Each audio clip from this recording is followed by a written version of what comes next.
नमस्कार दर्शकों, आप देख रहे हैं दूरदर्शन मध्य प्रदेश और दूरदर्शन मध्य प्रदेश के सौजन्य से कार्यक्रम नमस्कार एमपी में आप सभी का स्वागत है। मैं हूं डॉक्टर तपस्या। दर्शकों, हमारा कार्यक्रम सजीव फ़ोन इन होता है, यानी कि आप हमसे जुड़ सकते हैं टेलीफोन के माध्यम से। जो टेलीफोन नंबर्स हैं लगातार हम टेलीविज़न स्क्रीन पर दिखा रहे हैं, उन नंबर्स को आप नोट कर लीजिएगा और उन नंबर के माध्यम से आप हमसे जुड़ पाएंगे और संबंधित विषय का जो आज हम चर्चा करेंगे उसका भी आप हिस्सा बन सकते हैं। इसी के साथ में नमस्कार एमपी जो हमारा कार्यक्रम होता है वो हम सोमवार से लेकर शनिवार तक आपके बीच लेकर आते हैं दोपहर 12 से 1, और इस पे हम बात करते हैं इस कार्यक्रम के माध्यम से कई सारे विषयों पर। और मैं आपको बताना चाहती हूँ कि आज का विषय भी बहुत खास है, उस पर हम ज़रूर चर्चा करेंगे, आपको विषय भी बताएंगे। लेकिन जैसे कि हमारी परंपरा है कि जब भी हम कार्यक्रम की शुरुआत करते हैं तो नज़र डालते हैं सबसे पहले तिथि पर। आज की तिथि है विक्रम संवत 2080, ज्येष्ठ माह के शुक्ल पक्ष की षष्ठी तिथि है। तारीख है 25 मई 2023, दिन है गुरुवार। कहते हैं बहुत सारी ऐसी घटनाएं होती हैं जो इतनी खास हो जाती हैं कि वो इतिहास बन जाती हैं। ऐसे ही इतिहास को आज हम याद करते हैं और हम जिन इतिहास को याद करते हैं आपके साथ में साझा भी करते हैं, यानी कि वक्त हो गया है इतिहास पर नज़र डालने का। आज ही के दिन की अगर हम बात करते हैं तो 1915 में साबरमती आश्रम M.K. गांधी द्वारा स्थापित किया गया था। साबरमती आश्रम अहमदाबाद गुजरात के साबरमती उपनगर में स्थित है। आज ही के दिन 2003 चिली ने पहली बार विश्व कप टेनिस खिताब जीता था। आज ही के दिन यानी कि 25 मई की अगर हम बात करते हैं तो 2006 में नासा ने GOISN नामक मौसम उपग्रह अंतरिक्ष में रवाना किया था। ये तो हमने इतिहास आपके सामने रखा, लेकिन अगर हम बात करते हैं भविष्य की, तो भविष्य के लिए आज के विचार बड़े महत्वपूर्ण होते हैं, क्योंकि जो भी हम निर्माण करते हैं भविष्य में वो आज यानी कि आज के विचार का बड़ा महत्वपूर्ण उसमें योगदान होता है। तो आइए नज़र डालते हैं हमारे अगले सेगमेंट विचार पर। केवल आप ही अपना जीवन बदल सकते हैं, कोई दूसरा आपका जीवन बदल नहीं सकता। कितना अच्छा यहाँ पे सुविचार हमने आपके सामने पेश किया है कि जब भी हम चाहते हैं कि हमारे जीवन में कुछ भी बदलाव आए तो उसके लिए ज़िम्मेदार हम खुद होते हैं, ना कि कोई और होता है। लेकिन हम गलती क्या करते हैं, जब भी कुछ बुरा होता है तो ज़िम्मेदार हम किसी और को ठहरा देते हैं, और जब अच्छा होता है तो सारी ज़िम्मेदारी हम खुद पे ले लेते हैं। लेकिन चाहे अच्छा हो या बुरा, इसके लिए हम खुद ज़िम्मेदार होते हैं। तो आइए आज हम फिर से आगे बढ़ते हैं, उस विषय पे हम बातचीत करना चाहेंगे जो बहुत ख़ास होता है।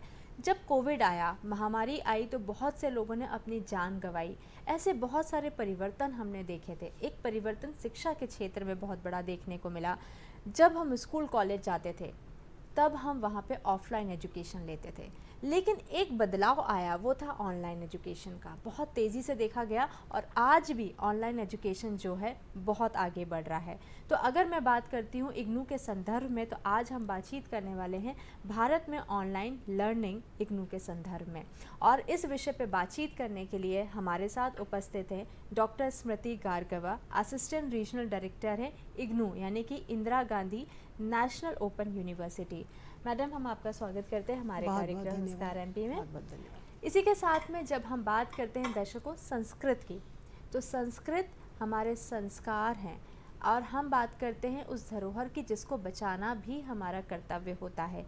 एक ऐसे शिक्षक से हम आज मुलाकात करवाने वाले हैं जिन्होंने संस्कृत भाषा को ना सिर्फ भाषा समझा है, उसको संस्कार समझा है, उसको सभ्यता समझा है और उसको बचाने के लिए उन्होंने बहुत मेहनत की है। तो आइए हम मुलाकात करते हैं आचार्य पूजा महावर से, जो कि शिक्षक और वाइस प्रिंसिपल हैं। मैडम, हम आपका भी स्वागत करते हैं हमारे कार्यक्रम नमस्कार एमपी में। धन्यवाद। तो दर्शकों, अब वक्त हो गया है विषय पे चर्चा करने का और मुझे पूरा यकीन है कि आप भी उसका इंतज़ार कर रहे हैं। लेकिन फ़ोन नंबर्स जो हैं लगातार टेलीविज़न स्क्रीन पर हम बता रहे हैं, 1800-233-0040, ये हमारा टोल फ्री नंबर है। विषय है भारत में ऑनलाइन लर्निंग इग्नू के संदर्भ में। आप हमारे साथ जुड़िएगा टेलीफोन नंबर्स के माध्यम से। विषय बहुत अच्छा है और ज़रूर आप हिस्सेदारी निभाइएगा।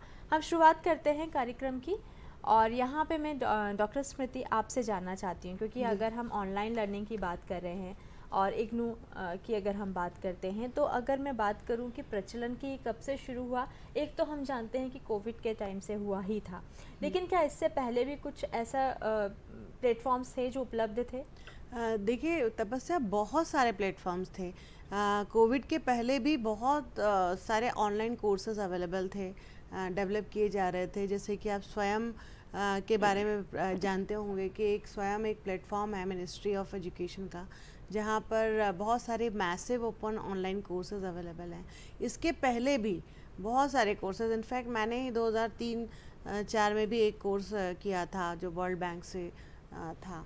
तो बहुत सारे कोर्सेज ऑलरेडी थे, लेकिन इसका एक जनरल ये सोच थी कि अगर ऑनलाइन है तो शायद उसका महत्व नहीं है उतना। और जब कोविड आया और कोविड में हम लोगों के पास कोई ऑप्शन नहीं रहा और हमने ऑनलाइन से बहुत सारी लर्निंग की, और हमें सिखाना भी पड़ा, हमें किस तरह से ऑनलाइन पढ़ाना है ये भी हमने सीखा। तो ये जो स्थिति बनी, इसके बाद तो हमें बहुत सारी खूबियाँ भी पता चली, और इसको हमारी न्यू एजुकेशन पॉलिसी में भी ले लिया गया है। यूजीसी ने बहुत सारे ऐसे गाइडलाइंस निकाली हैं जिसके थ्रू हमें अब ऑनलाइन माध्यम से बहुत सारी चीज़ें हम कर सकते हैं अपनी एजुकेशन में।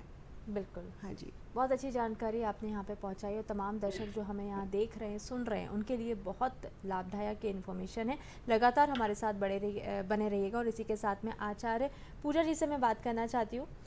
जब मैंने आपसे पहले बात करी थी तो जिस तरीके से संस्कृत को आपने बचाया, जिस तरीके से आपकी जर्नी रही है, वो हम चाहेंगे कि आप तमाम दर्शकों के साथ में अपनी जर्नी को ज़रूर साझा करें। लेकिन सबसे पहले मैं ये बात करूँगी कि संस्कृत को लेकर आपके मन में जो इतना समर्पण है, वो कहाँ से शुरुआत हुई उस समर्पण की, वो जानना चाहती हूँ।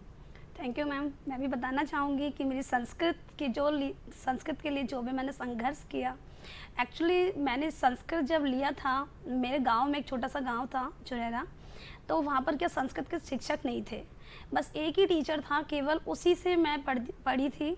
लेकिन कुछ कारणवश उनको कुछ प्रॉब्लम हो गई और उस प्रॉब्लम के कारण वो मुझे नहीं पढ़ा पा रहे थे। तो मैंने अपने पापा को बोला, पापा मुझे पढ़ना है। तो मेरे पापा, मतलब भाई लोग भी कहते थे कि अरे तुमने फ़ारसी ले रखा है, तुम्हें कौन पढ़ाएगा। लेकिन मैं रोना शुरू कर देती थी, तो मेरे पापा मतलब कोशिश करना शुरू किया। फिर मेरे गाँव में एक गुरुकुल था, मेरे भाई को भेजा वहाँ पे मेरे पापा ने, लेकिन वहाँ भी सब लोग छुट्टी पे गए हुए थे। फिर एग्ज़ाम पास में आने वाले थे, डिस्टेंस एजुकेशन से मैंने घर में ही पढ़ती थी। तो और फिर ट्यूशन तो बहुत मैंने बच्चों को जाते देखा, हर बच्चा ट्यूशन जाता है, हर घर से बच्चा ट्यूशन जाते हैं, लेकिन संस्कृत कोई नहीं पढ़ाता है। ट्यूशन की एक खास बात है। तो ये चीज़ें मैं देखती थी, लेकिन मुझे खुद को नहीं आता था, तो मैं करूँ क्या संस्कृत के लिए। फिर मैंने सोचा मुझे इसी से करना है, जो भी करना है बस। फिर मैंने उस संस्कृत को फिर मैंने स्व अध्ययन किया। प्रभु ने मुझे ऐसी एक लगन दी, मैंने बस उसको मतलब पहले उसे पढ़ा, फिर उसका हिंदी किया, फिर पढ़ा, फिर हिंदी किया। इस तरह से हर शब्दकोश बढ़ता गया और इस तरह से मैंने संस्कृत का किया। और संस्कृत को करते करते फिर जब 1 साल हो गया था, फिर जब मैंने आगे किया तो मैं बीएड भी मैंने संस्कृत से ही किया। अब जब मैंने आगे जब एमए की बारी आई, तो मैंने कहा एमए साधारण एमए नहीं, प्रभु ने मुझे आचार्य करवाया, वो भी नव्य व्याकरण से। फिर मैंने नव्य व्याकरण से आचार्य की उपाधि ली। और आचार्य की उपाधि लेने के बाद में जब कोविड आया, फिर मैंने सोचा अब फिर एक संघर्ष कि संस्कृत, मतलब बच्चे जहाँ देखो वही 9th क्लास में जब बच्चा आते हैं तो हिंदी और संस्कृत में से जब ऑप्शन आते हैं दो, तो सबसे पहले बच्चा संस्कृत को छोड़ता है। बड़े दुख की बात। अब क्योंकि मैंने उस संस्कृत को पढ़ा, क्योंकि संस्कृति जैसा कि सभी जानते हैं, जहाँ संस्कृत है वहाँ संस्कृति है, और जहाँ संस्कृति है वहाँ संस्कार बच्चे में स्वतः ही पैदा हो जाते हैं बिना सिखाए। इस भाषा को अगर व्यवहार में लिया जाए, इस भाषा को मतलब जब बच्चा पढ़ेगा, याद करेगा, एग्ज़ाम देगा, तो यार कोई ना कोई छाप तो उस बच्चे पे ज़रूर पड़ेगी, संस्कारों वाली छाप, जो कि आज बच्चों में देखने में अभाव मिलता है हमको। शिक्षित तो बच्चे बहुत मिलते हैं, लेकिन कहीं ना कहीं संस्कारों का अभाव छूट जाता है, वो हमें संस्कृत देती है। फिर मैंने बच्चों को फिर यूट्यूब का जो प्लेटफॉर्म है, कोरोना पीरियड में मेरी जो प्रिंसिपल मैडम थी, उन्होंने मुझे एक यूट्यूब पे मेरा वीडियो बनवाया। समाज का मेरा सबसे पहले वीडियो था। धीरे धीरे जब वीडियो प्रोग्रेस हुए, फिर मैंने अपने आप ही करके ट्रिक बनाना शुरू किया। ट्रिक बनाया कुछ ऐसा, क्योंकि जो बच्चे होते हैं वो संस्कृत को ध्यान से पढ़ते ही नहीं हैं, मतलब उस पीरियड में इंटरेस्ट ही नहीं लेते। 35 मिनट का पीरियड बच्चों को बहुत बोर लगने लगता है। फिर मैंने उसको ट्रिक के माध्यम से, जैसे कि समास, बच्चों को पता ही नहीं होता, आज भी बच्चे से पूछेंगे तो समास कितने होते हैं, तो अब बच्चा बता नहीं पाता है। फिर हमने उनको बताया कि भाई समास को याद करने के लिए आपको 6 समास याद करने की जरूरत नहीं है बच्चों, केवल अब तक द्वंद्वी, ये 6 अक्षर को याद करना है और एक एक वर्ड बनाना है। अब तक द्वंद्वी, आ से होता है अव्ययभाव समास, बा से होता है बहुप्रिय समास, ता से होता है तत्पुरुष समास, और का से होता है क्रमधारय समास, दो से होता है द्वंद्व समास, और द्यू से होता है द्विगु समास। तो इस तरह की मैंने और भी, जैसे कि संधि की जो ट्रिक होती है, हम ट्रिक और जानेंगे जी, आपसे, जी, जी। और इस विषय पे हम लगातार चर्चा करेंगे। और जैसे कि बोल रहे हैं, संस्कृत को भाषा नहीं, उसको संस्कार और संस्कृति समझना चाहिए, और तभी हम उस धरोहर को बचा पाएंगे। इसी के साथ में डॉक्टर स्मृति, मैं आपसे जानना चाहती हूँ, अगर मैं उच्च शिक्षा की बात करती हूँ और उसमें अगर ऑनलाइन प्लेटफॉर्म की बात करा जाए तो उसमें क्या महत्व है, कहाँ वो अलग है, किस तरीके से वो इतना इम्पोर्टेंट रोल प्ले कर सकता है? देखिए, ऑनलाइन जो प्लेटफॉर्म है, एक तो मैं आपको बता दूं कि कई तरह से ऑनलाइन प्लेटफॉर्म हमारे लर्नर्स को हेल्प करता है। इसमें अभी जैसे गूगल क्लासरूम या गूगल मीटिंग है, इसके थ्रू जो हम क्लासेस लेते हैं, या जूम के थ्रू लेते हैं, तो एक तो हम ऑनलाइन जो मतलब लाइव क्लासेस लेते हैं जिसमें स्टूडेंट्स डायरेक्टली अपने टीचर से या एकेडमिक काउंसलर से बात करता है, वो भी है। इसके अलावा अगर हमें किसी तरह की कोई, जो स्टूडेंट्स को कई बार ग्रीवेंसेस होते हैं, उनको कई समस्याएं होती हैं, तो उसके लिए हमने कम से कम 100 से ज़्यादा during Covid and after Covid 100 से ज़्यादा हमने grievance redressal camps online organise किए। तो इसमें इजीली बच्चे जो हमारे लर्नर्स हैं वो हमसे जोड़ पाते थे। अब मैं आपको इसी संदर्भ में एक बात बताऊं कि हमें ऐसा लगता है कि रूरल एरियाज़ के जो हमारे लर्नर्स हैं वो शायद ऑनलाइन लर्निंग में थोड़ा पिछड़ जाएंगे, लेकिन बहुत ही हर्ष के साथ बताऊंगी कि हमारे साथ एक एनजीओ के साथ हम जुड़े हुए हैं, सिनर्जी संस्थान हरदा, और उनका युवालय करके एक प्रोजेक्ट है जिसमें हमने सारे जो रूरल एरियाज़ के जो लर्नर्स थे उनसे हमने बात की अपने ऑनलाइन प्रोग्राम्स और दूसरे प्रोग्राम्स के बारे में। तो आप विश्वास नहीं करेंगे कि एक एक मोबाइल पे 7-8 लर्नर्स एक साथ सुन रहे थे बातें और डिस्कस कर रहे थे, और कहीं कोई खेत में बैठा हुआ सुन रहा है, कोई अपने काम से सुन रहा है। तो वो देख के मुझे लगा कि ज़रूर ऐसा नहीं है, संसाधनों की इश्यूज़ तो होंगे रूरल एरियाज़ में, क्योंकि सबके पास मोबाइल और इंटरनेट की सुविधा अभी भी नहीं है, लेकिन बहुत ज़्यादा इच्छा है। और अगर हमारे संसाधनों की कमी पूरी हो जाए तो डेफिनेटली ऑनलाइन लर्निंग से हमारे रूरल एरियाज़ में बहुत एक बड़ा बदलाव आएगा, और हर व्यक्ति अपने लाइवलीहुड की जो उनकी जो रूटीन है उसके साथ साथ ऑनलाइन लर्निंग के माध्यम से अपनी एजुकेशन को बढ़ा सकता है। दूसरा एक और चीज़ होती है कि जो जब हम ऑनलाइन क्लासेस करते हैं या ऑनलाइन लेक्चर्स रिकॉर्ड करते हैं, वो इजीली हम यूट्यूब पे अपलोड कर सकते हैं या कोई और भी माध्यम से, और उनको जो है सभी दूर दराज के लोग, इनफैक्ट वर्ल्ड में कहीं से भी लोग उनको देखते हैं और उनसे अपना ज्ञान प्राप्त करते हैं। इसके अलावा अब ऑनलाइन लर्निंग में क्या होता है, एक लर्निंग मैनेजमेंट सिस्टम भी डिज़ाइन करना होता है।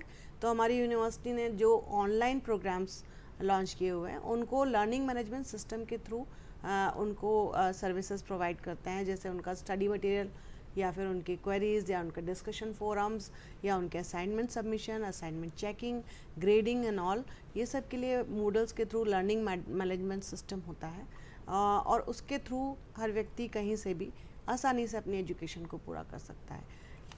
बिल्कुल, बहुत अच्छी जानकारी आप लगातार जो दे रहे हैं कि जो लोग रूरल एरियाज़ में हैं उनके लिए भी बहुत अच्छा माध्यम है, और उन्होंने शो किया है कि हमें ये इसकी ज़रूरत है। बहुत सारे चैलेंजेस हैं कि जैसे आप, हाँ, उन चैलेंजेस पे हम ज़रूर बातचीत करेंगे, लेकिन उससे पहले मैं आचार्य पूजा जी से ये जानना चाहती हूँ कि उनके जीवन के क्या चैलेंजेस रहे हैं, क्योंकि जब भी हम आगे बढ़ते हैं, खासकर अगर मैं महिलाओं की बात करती हूँ, अगर वो आगे बढ़ती हैं तो कहीं ना कहीं रुकावटें आती ही हैं, तो उनकी लाइफ के क्या चैलेंजेस रहे हैं वो भी हम जानना चाहते हैं आचार्य पूजा आपसे।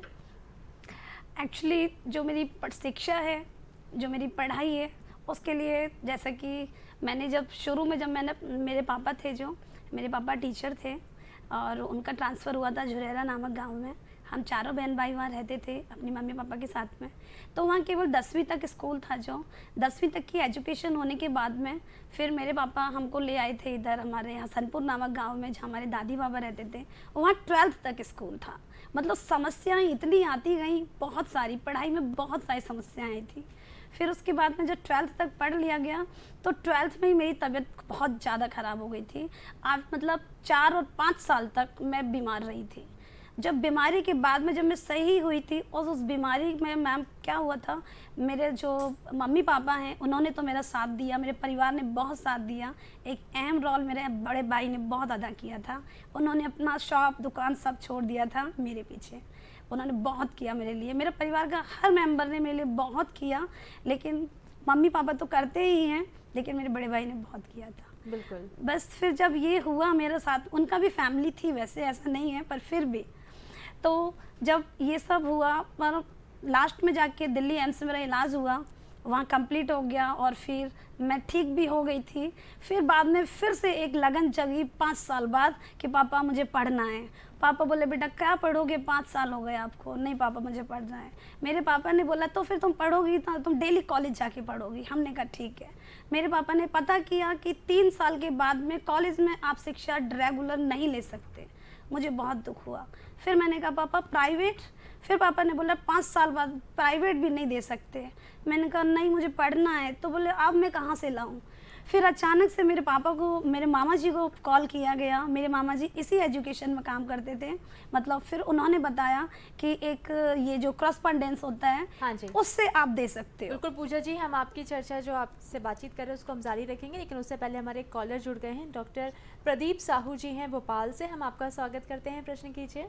हाँ, तपस्या जी एंड अदर, गुड आफ्टरनून। जी हाँ, गुड आफ्टरनून सर। मेरा संस्कृत से रिलेटेड पहला प्रश्न मैडम से है, दूसरा फिर ऑनलाइन से रिलेटेड है। मैडम ये बताइए, जहाँ तक मेरी समझ है संस्कृत को सभी भाषाओं की जननी कहा गया है, ऐसा शायद it is the mother of all other languages. इसका क्या कारण है, थोड़ा सा एक्सप्लेन करिए, मुझे आइडिया नहीं है।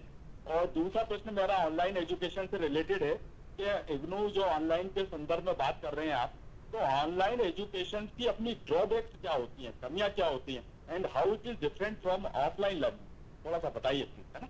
बिल्कुल डॉक्टर स्मृति, मैं सबसे पहले आपसे जानना चाहूँगी इस प्रश्न का उत्तर। देखिए ड्रॉबैक्स भी इसमें हैं। अभी जो फ़िलहाल ऑनलाइन के हमारे जो सिस्टम चल रहे हैं उसमें पहला ड्रॉबैक ये है कि अभी हम हर व्यक्ति तक, रूरल एरियाज़ तक पहुंच नहीं बना पाए, क्योंकि इकोनॉमिकली या अन्य संसाधनों की तरह की वजह से वहाँ तक पहुंच नहीं है। दूसरा, अगर आप जेंडर डिफरेंस देखें तो अगर मोबाइल है भी लर्नर्स के पास और इंटरनेट भी है, तो उसमें महिलाओं की या लड़कियों की संख्या कम है। इसके अलावा स्क्रीन टाइम है, एक चैलेंज है। ऐसा ना हो कि ऑनलाइन चीज़ों की इतनी आदत लग जाए कि उससे मेंटल या फिज़िकल हेल्थ पे असर पड़े। ऐसे बहुत सारे चैलेंजेस हैं, और चैलेंजेस ऑफलाइन लर्निंग में भी बहुत सारे हैं। अगर एजुकेशन को हर व्यक्ति तक पहुंचाना है, और आप जानते हैं कि भारतवर्ष इतना अलग अलग लोग रहते हैं और इतना दूर दूर रहते हैं, तो इन चैलेंजेस को दूर करते हुए, इनको समझते हुए और बेहतर से और बेहतर होना है। और इस ऑनलाइन लर्निंग या इस तरह का माध्यम तो अब रहेगा, तभी हायर एजुकेशन में लोग अपनी अपनी जो इच्छा है हायर एजुकेशन की, उसको पूरा कर पाएंगे। और सिर्फ एक ज़माना ये था कि जब हायर एजुकेशन मतलब किसी को एमए या बीए करना है, बस इतना ही होता था। लेकिन आज हायर एजुकेशन में जनरल डिग्री के अलावा बहुत सारे एड ऑन कोर्सेज, बहुत सारे डिप्लोमास होते हैं।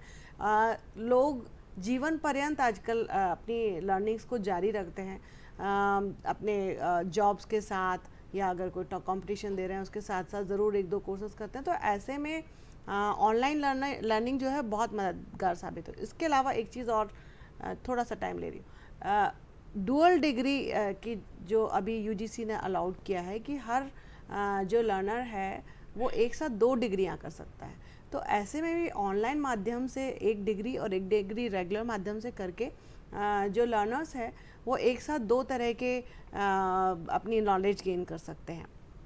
तो ये इसका बिल्कुल, बहुत अच्छी जानकारी आपने दी कि डुअल डिग्री भी अगर लेने के इच्छुक हैं कोई भी, तो उसके लिए भी ऑनलाइन लर्निंग एक बहुत अच्छा प्लेटफॉर्म साबित हो सकता है और हो भी रहा है। तो आप बिल्कुल इसमें आगे बढ़ सकते हैं और जो भी आपकी महत्वाकांक्षाएं हैं, जिस भी डिग्री को आप हासिल करना चाहते हैं, उसको आप ज़रूर प्राप्त कर सकते हैं।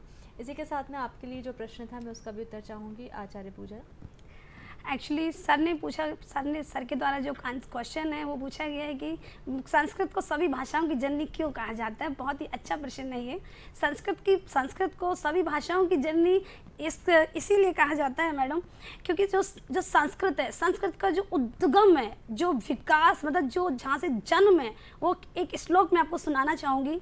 नृत्तावसाने नटराज राजो ननादि ढक्काम न पंचवारम सनका एतद् विमर्शा सब सॉरी नृत्तावसाने नटराज राजो ननादि ढक्काम न पंचवारम। तो हमारे जो भोले बाबा हैं, उन्होंने क्या एक डमरू बजाया था, जबकि उनमें से ये जो व्याकरण है उसमें से ये सूत्र निकले थे, चतुर्दशा माहेश्वर सूत्र। तो ये जो आ ई ऊण रील र के, तो और उसी से व्याकरण का विकास हुआ था, उसी से व्याकरण का जन्म हुआ था, इसी श्लोक से। नृत्ता मतलब जो हमारे जो भोले बाबा ने जो डमरू बजाया था, उसी में से ये जो चतुर्दश जो माहेश्वर सूत्र निकले थे, उन्हीं माहेश्वर सूत्रों से पूरी व्याकरण की रचना हुई है। इसीलिए इनको हम अपनी सभी भाषाओं की जननी संस्कृत को माना गया है। बिल्कुल, बहुत अच्छी जानकारी। हम आपसे चैलेंजेस के बारे में बातचीत कर रहे थे, उसको हम जारी रखेंगे, लेकिन उससे पहले मैं डॉक्टर स्मृति आपसे जानना चाहती हूँ कि अगर यूजीसी की गाइडलाइन की अगर हम बात करते हैं तो उसमें क्या संदर्भ हैं, उसके क्या संदर्भ रहेंगे ऑनलाइन एजुकेशन को लेकर? देखिए, ऑनलाइन एजुकेशन को लेकर सबसे बड़ी बात तो है कि आज एक ज़माना था जब हम लोग सोचते थे ऑनलाइन एजुकेशन या ओपन एंड डिस्टेंस लर्निंग या रेगुलर में अलग अलग हैं, डिफरेंस है। लेकिन आज की डेट में तीनों का बराबर महत्व है। ऑनलाइन लर्निंग को रेगुलर जो मोड से जो लर्निंग होती है उसका भी एक पार्ट बना दिया गया है। लगभग 40% जो टोटल एकेडमिक्स जो डिलीवरी होती है लेक्चर्स की और ये सब, इसमें लगभग 40% जो है ऑनलाइन मोड से दिया जा सकता है और इसको प्रोत्साहित किया जा रहा है। ये तो है ही। इसके साथ आपने एकेडमिक क्रेडिट बैंक के बारे में सुना होगा। तो ये जो academic credit bank new education policy के तहत अभी ये एक टर्म सभी को पता चल रहा है। तो इग्नू में तो कई मतलब जब से प्रारंभ है तभी से क्रेडिट सिस्टम चल रहा है। तो आप ऑनलाइन कोई कोर्सेज करते हैं, जैसे मूक्स करते हैं, जैसा मैंने आपसे पहले जिक्र किया था स्वयं प्लेटफॉर्म पे, तो वो उस कोर्स के जो क्रेडिट्स आपको मिलते हैं वो आप अपनी डिग्री में उनको क्लेम कर सकते हैं, उनका क्रेडिट ट्रांसफ़र अपनी डिग्रीज़ में करवा सकते हैं। उसकी सर्टेन गाइडलाइंस दी हुई हैं। तो इस तरह से जो अभी एक तरह से एक नया एवोल्यूशन हो रही है हमारी न्यू एजुकेशन पॉलिसी और हमारी एजुकेशन सिस्टम में एक बहुत बढ़िया बदलाव आ रहा है। उसमें online learning, face to face learning, distance learning, एक ब्लेंडेड मोड में हम लोग लर्निंग करेंगे। बिल्कुल, बहुत अच्छी बात है कि लर्निंग के जो ऑप्शंस हैं वो और ज़्यादा व्यापक तरीके से हमारे सामने आ रहे हैं और जिसके लिए ज़्यादा से ज़्यादा विद्यार्थी जो है उसका लाभ उठा सकते हैं। आचार्य पूजा, में आपके चैलेंजेस के बारे में जो बात कर रहे थे, जो अपना संघर्ष आप बता रहे थे, उसको हम थोड़ा जारी रखते हैं। यस। तो फिर मैंने जब इलाज हो गया था, सब कंप्लीट हो गया था, फिर जब करस्पॉन्डेंस से मैंने एग्ज़ाम दिया फर्स्ट ईयर 2004 में मैंने फर्स्ट ईयर किया, और उसके बाद में जो सेकंड ईयर का एग्ज़ाम नहीं हुआ था उससे पहले मेरी शादी तय हो गई। उसके बाद में फिर एक ब्रेक लगा 10 साल का। फिर क्योंकि 2005 में शादी हुई थी, 2006 में बेटा हुआ, 8 में गुड़िया में बेटी हुई थी, और उसके बाद में बस आप जानते ही हैं बच्चों के साथ में पढ़ना बहुत मुश्किल है, सब कुछ भूल ही गई थी ऐसा समझिए। लेकिन जब बच्चे स्कूल जाने लगे, उनको छोड़ के आती थी, जब टीचरों को मैं देखती थी, फिर से वो लगन, फिर से वो लगी, वो धुआं सा फिर से उठा कि मुझे पढ़ना है। अब मैं कैसे पढ़ूंगी, अब 2 बच्चे और लगा मतलब 2 साल का गैप, केवल 2.25 साल का। फिर मैं बड़ी परेशान, लेकिन फिर भी वो एक आग जैसे कि बहुत ज़्यादा जुनून चला हुआ था, बहुत ज़्यादा लगा हुआ था, करना है, कुछ तो करना है। उन टीचरों को, जब तक वो टीचर चले नहीं जाते थे तो मैं उनको मतलब जब देखती रहती थी, और जब वो बस में बैठ के चले जाते थे, जब मैं घर आती थी, बस धीरे धीरे करके गुड़िया सेकंड में आई, बेटा फोर्थ में आया। फिर मैंने बोला मुझे पढ़ना है। मैंने इनको बोला तो बोले कैसे पढ़ोगे, बच्चे हैं। फिर मैंने अपने पापा को बोला, पापा ने कैसे करके पॉसिबल करवाया। मैंने फिर से जब भोपाल में हमने किया, पता किया, तो वहाँ उन्होंने बोला कि आपको फर्स्ट ईयर दोबारा करना पड़ेगा, आप ऐसे कंटिन्यू नहीं कर सकते हो। हमने कहा फिर मेरे पापा ने मामा से फिर बात करी। मामा बोले अब पूजा पड़ेगी, अब तो मतलब 34 की एज हो रही है। हमने कहा उसका, पापा बोले उनका मन है, तो बोले ठीक है। और मैं अपने मामाओं को बहुत ज़्यादा धन्यवाद देना चाहूँगी आज सबके बीच में। मेरे मामा जी ने बहुत किया मेरे लिए भी, उन्होंने बहुत साथ दिया मेरी पढ़ाई में। फिर वहाँ से मैंने बस पूरा जब ग्रेजुएशन हो गया, ग्रेजुएशन कंप्लीट करने के बाद में मेरे पास जब पूरे कागज़ आ गए थे, नेक्स्ट डे ही मेरे पापा एक्सपायर हो गए। फिर मेरी पढ़ाई में ब्रेक लगा। मैंने कहा अब नहीं होगा, अब कुछ नहीं होगा, अब तो शायद बस ख़त्म। फिर मैंने फिर से उसे जारी मेरे हस्बैंड ने करवाया। मैं अपने हस्बैंड का बहुत बहुत धन्यवाद देना चाहूँगी आज सबके बीच में। मेरे हस्बैंड ने मेरे लिए बहुत किया, मेरी शिक्षा को जारी करवाया, मुझे बीएड करवाया। फिर मैंने आचार्य की उपाधि ली। आचार्य की उपाधि लेने के बाद मैंने जर्नलिज्म किया। आज फिर मैंने एमपी गवर्नमेंट में 2 साल जॉब किया, फिर सीबीएसई में 2 साल। आज मैं वाइस प्रिंसिपल की पोस्ट पर हूँ अपने सीबीएसई स्कूल में। बिल्कुल, बहुत अच्छा जो आपने जिस तरीके से अपनी जर्नी बताई। और मैं वहाँ पे डॉक्टर स्मृति अपनी बात को ऐड ऑन करूँगी ऑनलाइन लर्निंग से। अगर ये प्लेटफॉर्म पहले होता तो शायद ऐसे पूजा जैसे बहुत सारे लोग हैं जिनकी एजुकेशन बार बार ब्रेक होती गई, वो ऐसा नहीं होता, मतलब कहीं ना कहीं पे वो चीज़ें उनको पॉसिबल हो जाती। मैं बहुत देर से रिलेट कर रही थी पूजा जी, आचार्य श्री, जिस तरह से आपके अंदर एक लगन थी, तो ऐसी लगन बहुत ज़्यादा रहती है। इनफैक्ट हमारे ज़माने में भी एक ये था कि मैं चाहती थी कि मैं इकोनॉमिक्स के साथ मैथमेटिक्स और स्टैटिस्टिक्स पढूं, लेकिन ये मेरे लिए पॉसिबल नहीं था क्योंकि एक ही सब्जेक्ट्स एक साथ अवेलेबल नहीं थे। तो जैसे पूजा जी चाहती थी संस्कृत पढ़ना, टीचर्स अवेलेबल नहीं थे, मैं पढ़ना चाहती थी। तो ये आज की डेट में तो बिल्कुल भी ये इम्पॉसिबल नहीं है। कोई भी आज आप लर्नर देखें, अगर उनमें लगन है तो डेफिनेटली उनको ऑनलाइन बहुत सारे प्लेटफॉर्म मिल जाएंगे जहाँ से वो किसी भी चीज़ को सीख सकते हैं, सर्टिफिकेशन प्राप्त कर सकते हैं। तो यही एक खूबी है कि ऑनलाइन लर्निंग किस तरह से हमें अपनी सीखने की जो हमारी जर्नी है उसको आगे बढ़ाने में सब सहयोग कर रही है और करेगी, और बहुत नए नए इनोवेशंस भी होंगे इसमें। बिल्कुल। लेकिन डॉक्टर स्मृति, मैं आपसे जानना चाहती हूँ, जब हम ऑनलाइन लर्निंग की इतनी सारी बातें कर रहे हैं तो ऐसे कौन कौन से कोर्सेज़ हैं, क्योंकि अभी भी बहुत बड़ा क्वेश्चन मार्क लोगों के मन में होगा कि ऐसे कौन कौन से कोर्सेज़ अभी भी हो सकते हैं जो हम ऑनलाइन के माध्यम से हम अपनी डिग्री को कर सकते हैं, सर्टिफिकेट कर सकते हैं, डिप्लोमा कर सकते हैं। तो कौन कौन से फील्ड में ये जो सारे कोर्सेज़ हैं वो ओपन है? देखिए, ये लगभग सभी डिग्रीज़ और डिप्लोमास और के लिए ओपन है अलग अलग यूनिवर्सिटीज़ में।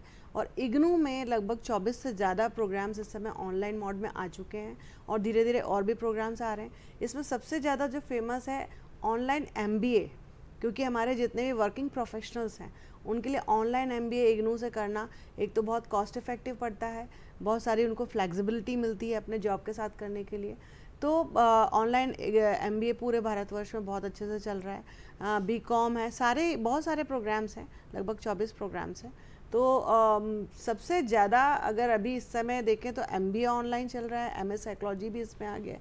तो इस तरह के प्रोग्राम्स भी हैं जो अब ऑनलाइन माध्यम से, जिन्हें हम पहले सोच भी नहीं सकते थे, वो अवेलेबल है। हाँ जी।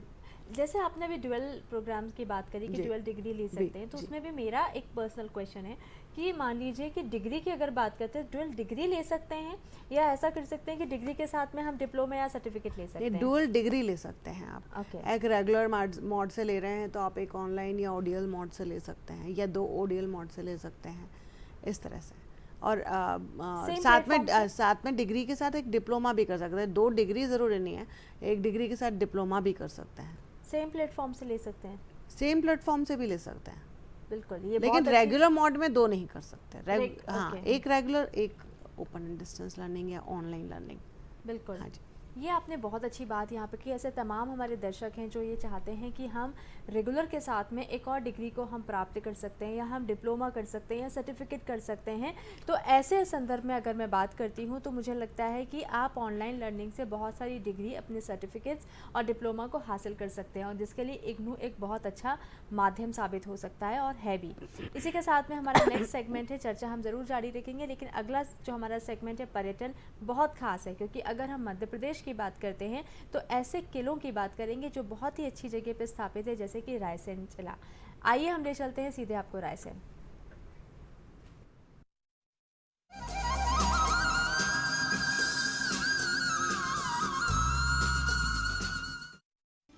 रायसेन नगर को हिंदू शासक रायसिंह ने वर्ष 1143 में बसाया था। इस शहर के बारे में ऐसी मान्यता है कि राजा रायसिंह ने इस शहर को अपनी सेना के विश्राम गृह के रूप में विकसित किया था। समय के साथ साथ यहाँ बसाहट बढ़ती गई और यहाँ बसने वाले लोग इसे रायसेन के नाम से पुकारने लगे, और धीरे धीरे ये नाम प्रचलन में आ गया, और तभी से इस शहर का नाम रायसेन पड़ा। मध्य प्रदेश की राजधानी से 43 किलोमीटर बस यात्रा करने के बाद जैसे ही रायसेन शहर की सीमा में प्रवेश करते हैं तो हमें सबसे पहले मुस्लिम संत हज़रत मीर फ़तेहुल्लाह शाह बाबा की दरगाह के दर्शन होते हैं। यहाँ अंकित फ़ारसी भाषा के शिलालेख दिखाई पड़ते हैं, जिनमें शेरशाह सूरी, औरंगजेब और इस दरगाह के इतिहास के बारे में लिखा हुआ है। इस दरगाह के बारे में इतिहास जो है तारीख फरिश्ता में सिर्फ इतना मिलता है कि 800 साल पहले आप यहाँ तशरीफ़ लाए। इस पावन पवित्र दरगाह पर जो कोई आता है उसकी सभी मुरादें पूरी होती हैं। यहाँ पर दूर दूर से लोग आकर मन्नत मांगा करते हैं। यही एकमात्र दरगाह है जो क्षेत्रफल की दृष्टि में देश की हर दरगाह से बड़ी है। दरगाह के अंदर मक्का मदीना से लाए गए 5 शाखाओं वाले खजूर के पेड़ को बहुत खास माना जाता है। इस दरगाह से जैसे ही आगे बढ़ते हैं तो बरबसी हमारी नजरें उस विशालकाय पहाड़ पर जा टिकती हैं, जिस पर एक विशालकाय किला दिखाई पड़ता है। और जब हम रायसेन आए हैं तो बिना इस किले को देखे आगे बढ़ना बेमानी सा लगता है। लगभग 570 फीट ऊंचाई पर स्थित इस किले पर पहुंचना कोई रोमांचकारी यात्रा से कम नहीं होता। एक स्थान तक वाहन से जाने के बाद 90% की यात्रा पैदल ही करना पड़ती है। बड़े बड़े ऊंचे ऊंचे दरवाजे और चौड़े चौड़े पाट और ऊंची ऊंची पत्थरों की सीढ़ियां हमें इतिहास के पन्नों में लिखी एक एक बात को याद दिलाते हुए जान पड़ते हैं। ऊपर पहुंचने पर हमें एक विशालकाय छत विकसित खंडित सा किला दिखाई पड़ता है। ये किला एक बहुत बड़ी पहाड़ी के विशाल क्षेत्र में फैला हुआ है। यहाँ का शिव मंदिर अत्यंत भव्य और काफी बड़े क्षेत्र में बना हुआ है। भले ही आज यहाँ पूजा पाठ नहीं होता है, मगर अंदर जाने पर एक सुखद अनुभूति का एहसास होता है। यहाँ का एक एक खंबा और उस पर टिकी दीवारें अपने अतीत की दास्तां को खुद ब खुद कहते से प्रतीत होते हैं। जैसे ही किले के मुख्य प्रांगण में प्रवेश करते हैं तो हमें यहाँ कई सारी बावड़ियाँ देखने को मिलती हैं। बरसात के दिनों में पानी का भंडारण इन बावड़ियों में किया जाता था और साल भर इसी पानी से सारे कामकाज पूरे किए जाते थे। इतनी ऊंचाई पर जल प्रबंधन का इससे अच्छा उदाहरण भला और क्या हो सकता है। तो दर्शकों, यहाँ पर हमने पर्यटन में बहुत ही खास किले की बात करी जो कि रायसेन में स्थित है, और इसी के साथ में मैं आपको बताना चाहती हूँ कि अगर हम बात करते हैं, जिस पे हम चर्चा कर रहे हैं ऑनलाइन एजुकेशन के बारे में, जो बहुत ही खास संदर्भ में बात कर रहे हैं हम इग्नू को लेकर। यहाँ मैं डॉक्टर स्मृति मैं आपसे जानना चाहती हूँ कि स्टडी सेंटर की जब हमने बातचीत करी थी तो स्टडी सेंटर कहाँ कहाँ उपलब्ध होते हैं, लोग कैसे, विद्यार्थी कैसे वहाँ तक पहुँच सकते हैं? देखिए, हमारे जो ओपन एंड डिस्टेंस लर्निंग के जो स्टडी सेंटर्स हैं वो लगभग हर ज़िले में होते हैं। हमारे जो जितने भी गवर्नमेंट या यूजीसी एफिलेटेड कॉलेजेस होते हैं उसमें हमारे स्टडी सेंटर्स होते हैं और वो नोटिफाइड होते हैं और उस पर्टिकुलर स्टडी सेंटर में जाकर स्टूडेंट अपनी एकेडमिक सपोर्ट प्राप्त करता है, असाइनमेंट सबमिशन करता है। लेकिन जब हम ऑनलाइन मोड की बात करते हैं तो ऑनलाइन में हर जगह पे स्टडी सेंटर होने की आवश्यकता नहीं रह जाती, क्योंकि ऑनलाइन मोड में सारी चीज़ें ऑनलाइन मोड से होती हैं, चाहे वो क्लासेस हों, चाहे वो असाइनमेंट सबमिशन हो, चाहे वो चर्चा करनी हो, डिस्कशंस करने हों। रही बात एग्ज़ामिनेशन की, तो एग्ज़ामिनेशन के लिए एग्ज़ाम सेंटर जाना होता है, चाहे वो ऑनलाइन मोड से हो या ऑफलाइन मोड से हो। हमारे जो ऑनलाइन के अभी के लर्नर्स हैं उनको हम ये सुविधा देते हैं कि अगर वो चाहें तो ऑफलाइन मोड में यानी कि पेन एंड पेपर से अपने एग्ज़ाम लिखें स्टडी एग्ज़ाम सेंटर में जाकर, और अगर वो चाहें ऑनलाइन मोड से कंप्यूटर पर एग्ज़ाम देना तो वो भी सुविधा उपलब्ध रहती है। एग्ज़ाम के हाँ जी। दोनों ही मोड अवेलेबल रहते हैं। हाँ जी, बिल्कुल, बहुत अच्छी जानकारी यहाँ पर ये सामने आती है कि अगर ये भी असुविधा होती है कि आप एग्ज़ाम देने भी नहीं जा सकते हैं सेंटर तक, तो वो भी आपके लिए एक ऑप्शन यहाँ पे खुल जाता है कि आप घर बैठ के ऑनलाइन एग्ज़ामिनेशन भी दे सकते हैं। यहाँ पे आचार्य पूजा, मैं आपसे जानना चाहूँगी कि आपने जैसे बताया कि बहुत सारे ट्रिक्स जो हैं आपने संस्कृत के बनाए, तो ऐसे कुछ ट्रिक्स हैं जो आप है ना साझा करना चाहते हैं, क्योंकि संस्कृत एक ऐसा सब्जेक्ट होता है जिसमें लोग बड़ा डरते हैं, तो ऐसे कौन से आपने चौपाइयों को भी लेके कुछ जिक्र किया था, तो वो भी मैं जानना चाहूँगी। जैसे कि मैंने ट्रिक के बारे में आपको बताया था कि मैंने जो ट्रिक बनाई है बच्चों के लिए, जैसे कि जो विभक्तियों के लिए कारक की विभक्तियाँ होती हैं, कारक विभक्तियों के साथ में जो 7 विभक्तियाँ होती हैं, बच्चे जो उसमें कंफ्यूज हो जाते हैं। और जैसे कि लकार होते हैं, तो लकार को बच्चे क्या समझ नहीं पाते, पहले क्या आएगा फिर बाद में क्या आएगा। तो एक मतलब जैसे कि जो फिल्मी गानों पे, तो जैसे लट लकार में प्रेजेंट टेंस जिसमें होता है, इंग्लिश में इसको प्रेजेंट टेंस कहते हैं, संस्कृत में इसको लट लकार कहते हैं और हिंदी में इसको वर्तमान काल कहते हैं।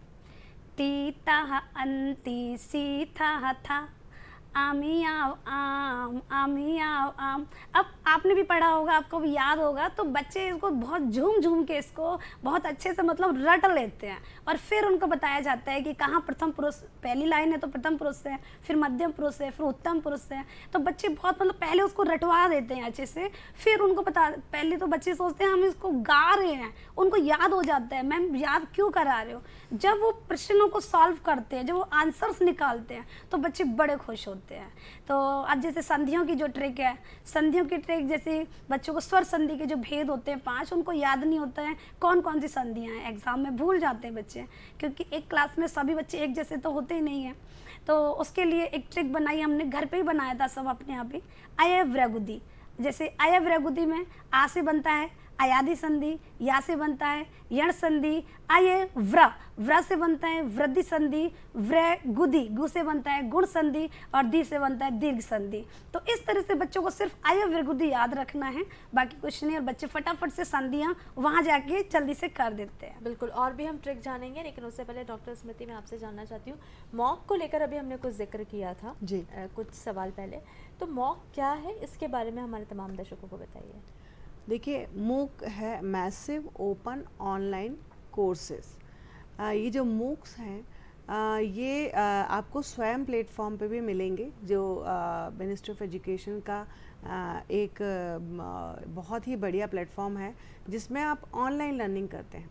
तो ये जो मूक्स हैं, ये ओपन ऑनलाइन कोर्सेज, ये बहुत ही प्रतिष्ठित संस्थान जैसे NIT, इग्नू, IIT, CBSE, ये सारी जो हमारे नोडल एजेंसीज हैं, जो नोडल संस्थाएं हैं जो ये कोर्सेज डिज़ाइन करती हैं और ये स्वयं प्लेटफॉर्म पर मूक्स के फॉर्म में लाती हैं। आपको मैं एक बड़ी मज़ेदार बात बताऊं कि अगर आपने अपनी BA या आर्ट्स में एजुकेशन ली है, लेकिन आपका मान लीजिए किसी मेडिकल के किसी कोर्स में आपका इंटरेस्ट जागता है या किसी इंजीनियरिंग के कोर्स में, तो वो आप मूक्स के ज़रिए कर सकते हैं। ये सभी के लिए इजी होता है इसमें प्रवेश लेना, ऑनलाइन तरीके से सारी लर्निंग हो जाती है। और ये कोर्सेज़ जो है इनकी वैल्यू भी है, आप इनका सर्टिफिकेशन आपको मिलता है, एग्ज़ाम्स होते हैं और वो आप कहीं पे भी प्रस्तुत कर सकते हैं कि आपको इसके बारे में सर्टिफिकेशन प्राप्त है या ये कोर्स आपने किया हुआ है।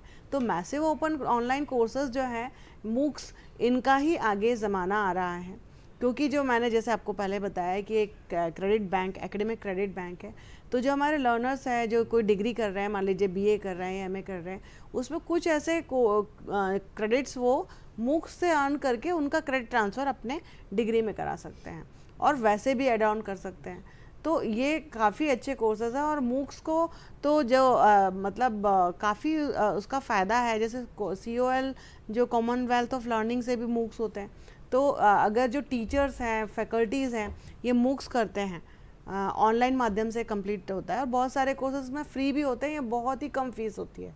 तो इनको करने से रेफ्रेशर कोर्स को वो अपने चेंज कर सकते हैं, उनके करियर एडवांसमेंट में उनको काफ़ी इनका बेनिफिट होता है। तो इन जॉब और वैसे इन जॉब लोगों के लिए भी बेनिफिशियल है और जो लोग स्टडीज़ कर रहे हैं अपनी, उनके लिए एड ऑन करने के लिए भी बेनिफिशियल है। तो इनका बहुत महत्व है और मैं चाहूँगी कि जो ऑनलाइन प्लेटफॉर्म, स्वयं प्लेटफॉर्म पर जो मूक्स अवेलेबल हैं, आप करें या ना करें, आपको अपनी जनरल नॉलेज के लिए कि किस तरह से ये अवेलेबल है या किस तरह के कोर्सेज आपके लिए बेनिफिट है या आपके बच्चों के लिए बेनिफिशियल है, तो ये ज़रूर जाके आपको विजिट करना चाहिए वेबसाइट। क्या इसके माध्यम से भी सर्टिफिकेट प्रोवाइड किए जाते हैं जो जी भी बिल्कुल मूक्स करते हैं? मैम, मूक्स जो हैं उसमें सर्टिफिकेट मिलता है। बिल्कुल। हाँ तो जी। एड ऑन हमारे क्रेडिट्स जो हैं वो उसमें बहुत हेल्प करता है मूक्स कि हाँ। आप जो भी आप कोर्स कर रहे हैं उसमें आपको एड ऑन भी, हाँ, एड ऑन हो जाता है। मतलब ये है कि एक क्रेडिट बैंक हो गया, समझ लीजिए जैसे हमारा बैंक का खाता होता है ना, ऐसा हमारा एकेडमिक क्रेडिट बैंक हो गया। अब जो बैंक का खाता है उसमें से तो हम अपने पैसे निकाल लेते हैं तो वो कम हो जाता है, लेकिन चूंकि विद्या कभी कम नहीं होती, इसलिए जो आपके एकेडमिक क्रेडिट बैंक में अगर कुछ आ गया है, कहीं यहाँ से भी आपने स्टडी कर लिए, तो वो हमेशा रहेगा और आप उसको ट्रांसफ़र भी कर पाएंगे न्यू एजुकेशन पॉलिसी के तहत। बिल्कुल। इसी के साथ हमारे एक कॉलर जुड़ गए हैं, महेंद्र राजपूत जी हमारे साथ जुड़े हुए हैं, हम आपका स्वागत करते हैं। प्रश्न कीजिए। मैडम नमस्कार। जी जी नमस्कार। प्रश्न मेरा ये है कि क्या योग पे कोई ऑनलाइन क्लासेस संभव है या मतलब कोई कोर्स है योग शिक्षण के संबंध में? यूरोप योग योग योग, अच्छा जी जी, योग के संबंध में आप चाह रहे हैं? जी। बिल्कुल। हाँ जी। हाँ जी।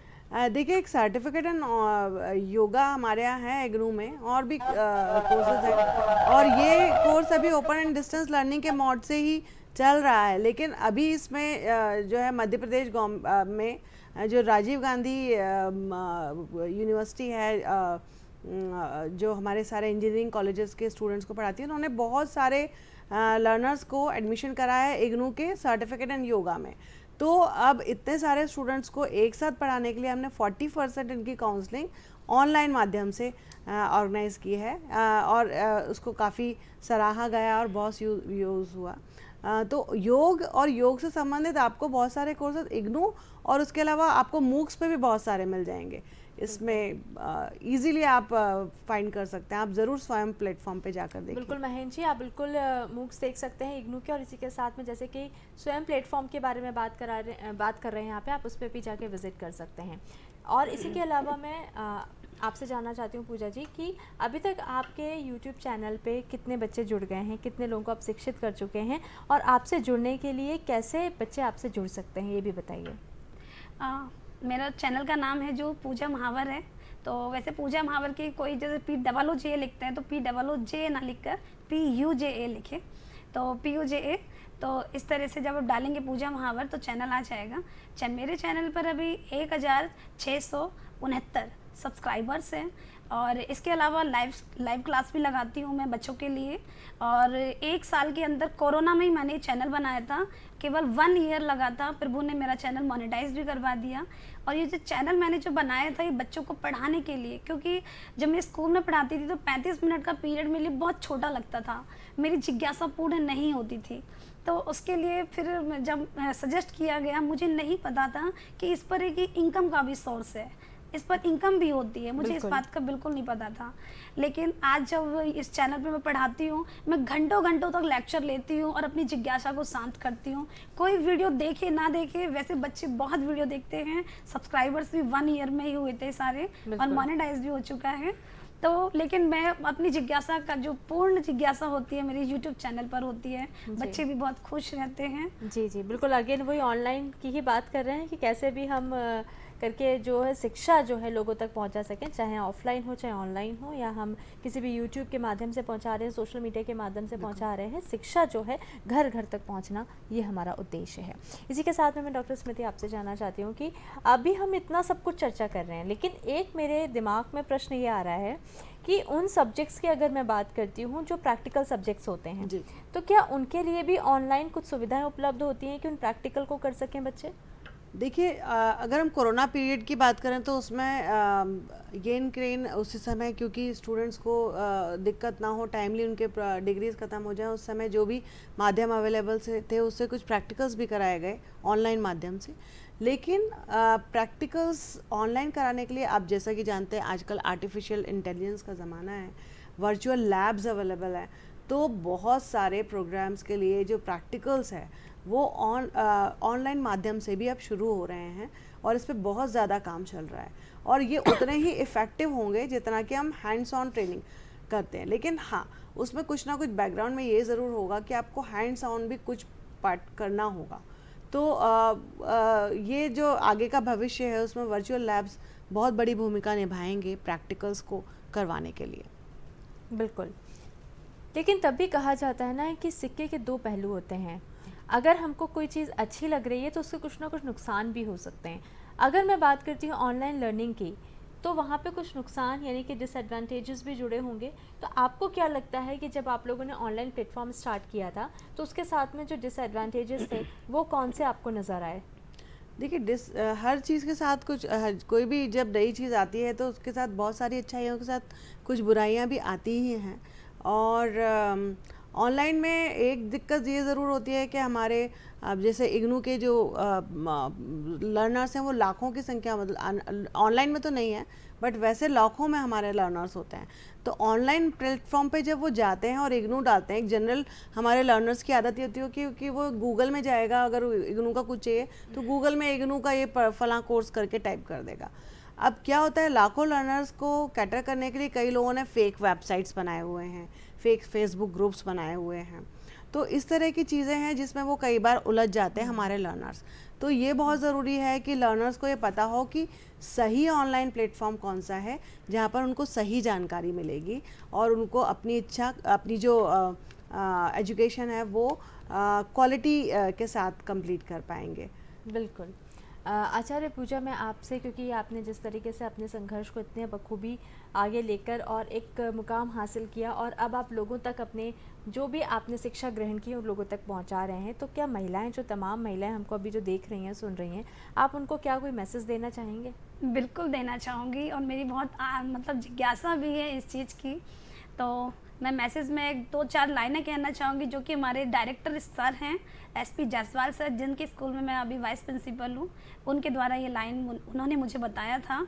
तो आज मुझे मौका मिला है तो आज मैं ज़रूर उन लाइनों को कहूँगी। श्री कृष्ण ने साफ कहा है कि बस कर्म तुम्हारा कल होगा, और कर्म में अगर सच्चाई है तो कर्म कहाँ निष्फल होगा। हर एक संकट का हल होगा, वो आज नहीं तो कल होगा। लोहा जितना तपता है उतनी ही ताकत भरता है, सोने को जितनी आग लगे वो उतना प्रखर निखरता है।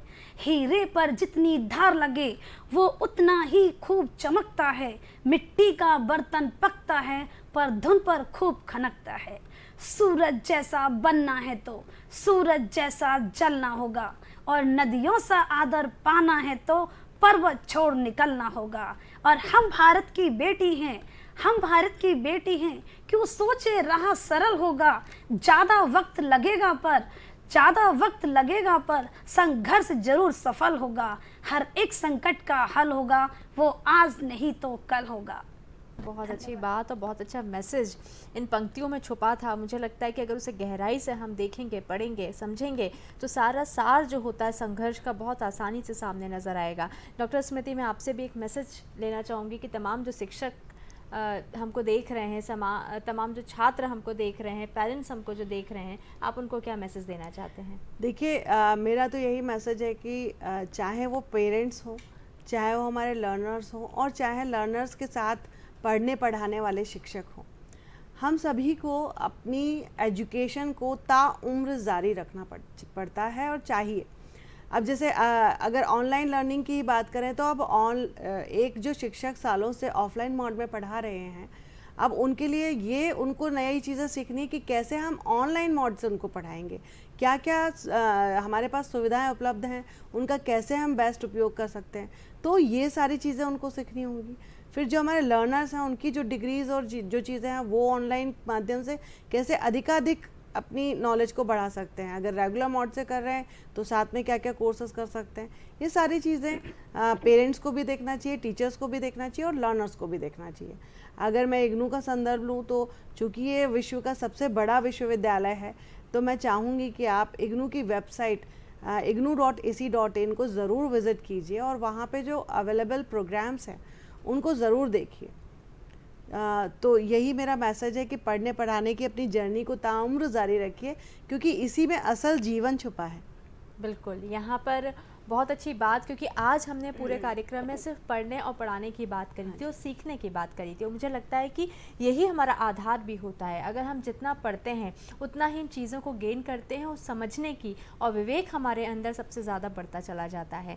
आज हमने जो बातचीत करी थी भारत में ऑनलाइन लर्निंग इग्नू के संदर्भ में, और हमसे बातचीत करने के लिए जुड़ी हुई थी डॉक्टर स्मृति गार्गव, असिस्टेंट रीजनल डायरेक्टर इग्नू से, और इसी के साथ में हमने बात करी थी एक शिक्षक आचार्य पूजा महावर से, जिन्होंने संस्कृत को लेकर एक नया आयाम दिया है और लोगों तक वो पहुंचा रही हैं। आप दोनों ही समय निकाल कर आए, उसके लिए बहुत बहुत धन्यवाद।